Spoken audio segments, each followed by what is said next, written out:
Hi everyone, welcome back again to my YouTube channel. This is Love Apparel, and in today's video we'll be drafting this beautiful luxurious dress worn by Vicky James you saw on my thumbnail. So if this is what you're interested in, you definitely want to keep on watching.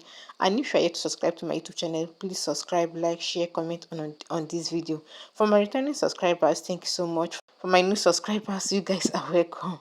Thank you for always stopping by. So if you want to make this dress for yourself, all you need for a size 14 person is 4 yards of mikado, strong mikado.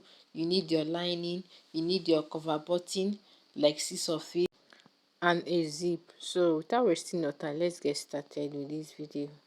I'm using this pattern paper for my drafting.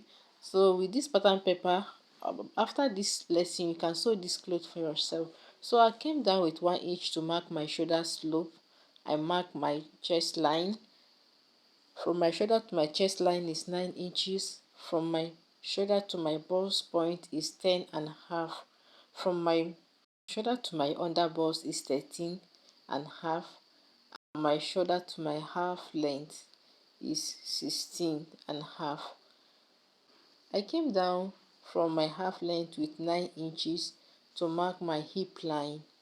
So I'm using the whole paper for my gown, but the length of my gown is 40. I'm going to be completing it with the ruffles, so I'll cut the ruffles on fold to complete it. Here I just want to highlight my chest line and my bust point. I divide my shoulder by 2 and mark. I connect the line to my chest line. From my shoulder slope, I mark to get my midpoint, which is 4. I came in with half an inch and curve it. I curve it back to my chest line.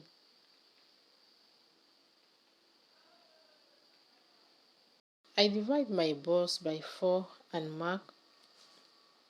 I divide my under bust by 4 and mark.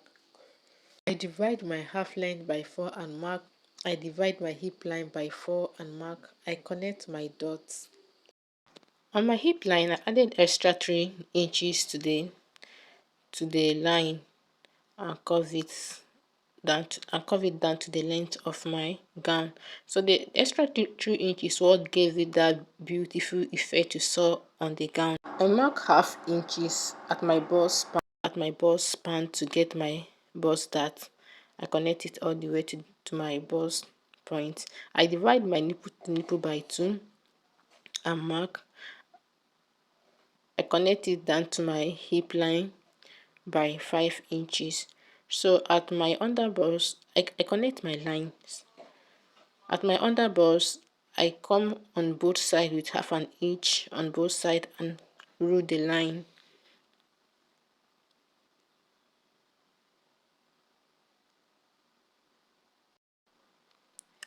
So I connect it to my bust dart just as you see me doing. So this bust dart, you don't have to cut it off, just you have to indicate when sewing it to sew it. I came from my armhole with 2.5 inches for my neck. So I flip it over to transfer the same thing I have on the other part. This gown, you have to be very careful not to make a mistake. So I've connected all my lines and I've gone ahead to mark 2.5 inches on the other side of the neck. As you can see, sorry, my camera could not cover everything. I mark my nipple to nipple too on this side and connect it just the way I did. Everything I'm doing on this part is what I did on the other part, just to transfer it and complete our drafting. So I connect the line all the way to the length from the shoulder to my gown. I connect that line.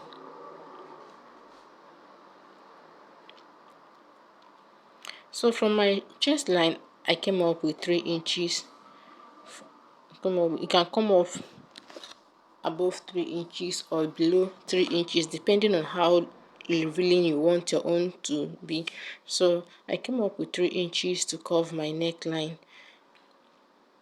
From that 2.5 inches, I connect it to the 3 inches. On the other side, from the 2.5 inches I marked earlier, I linked it back to this 3.5 inches again. This line is where you attach your button. You need like 6 of it to attach it there. So I come up I come up with 6 inches to curve to give you that beautiful effect you saw on the gown. You can come up with 5 or 7 inches depending on how you want yours to look like. So you can use your free hand and curve it the way you at this side again. I came up with 2 inches to curve it again so that it will look just the way you saw it on the picture. So I mark my shoulder slope here to continue my cutting. This neckline, you can make it wider, you can make it anyhow you want it to your preference. So here I added just 1/2 inch to make it look a bit wider. My cuttings.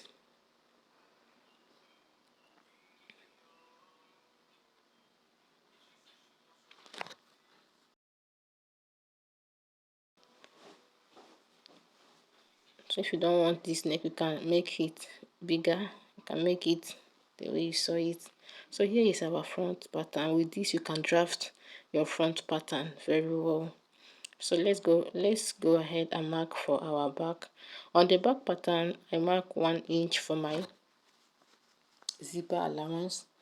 I came down with I marked my shoulder. I came down with 1 inches for my shoulder slope. I connected to my chest line. So let's mark our zipper and be done with it. So here I've marked my zipper line. So all the markings will be after the zipper line so that will not be confused. I divide my shoulder by 2. Came down with 1/2 inch for my shoulder slope. I connect it to my chest line. From my shoulder I mark my chest line, I mark my half length, and I mark my hip line. I came down from my half length with 9 inches to mark my hip line. I connect my lines. The back has half cut. You can decide to cut it half. You can decide to sew it like that, but on her body I saw that the back have a half cut, so I marked the same thing, 2.5 I have here. I came down with 1.5 inches to connect my shoulder slope. I divide to get my midpoint, and I connect my shoulder slope. I divide my bust band by 4 and mark. I connect it. So I divide my half length by 4 and mark. I divide my hip by 4 plus added 3 inches for the effect you saw on the gown.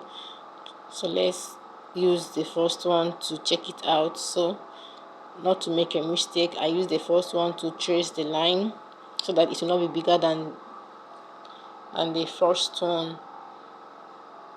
So I connect my chest line to my hip line. For my back neck, I came with 2.5 inches for my neck width, and I came down with 8 inches for my neck depth, because the back is very wide, just as you can see it on the picture, very wide. So I came down with 8. You can decide to make it 6 or 7, but depending on how you want yours. The picture there. So this is our back neckline. I thought the gown has a dart at the back, but after I finished marking my dart, I now discovered that the back did not have dart. So that dart is just optional. You can leave it there. So here I want to mark our sleeve.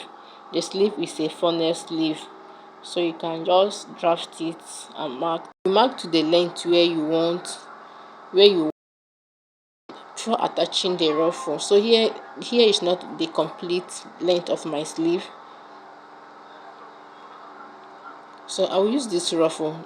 I have this mikado. I wanted to use it for this tutorial, just to show you how to attach your ruffle. You go ahead and and cut it this way. You know, when attaching your ruffle, the ruffle beginning was very tiny, so you sew it. After sewing it, you pleat it very well on your fabric. Mind you, after pleating it, just like you see me doing, you by then you've joined your front and back, your zip. Then you now pleat it on where it's supposed to be pleated. After pleating it, you use your lining to cover it up. That's the magic in this gown.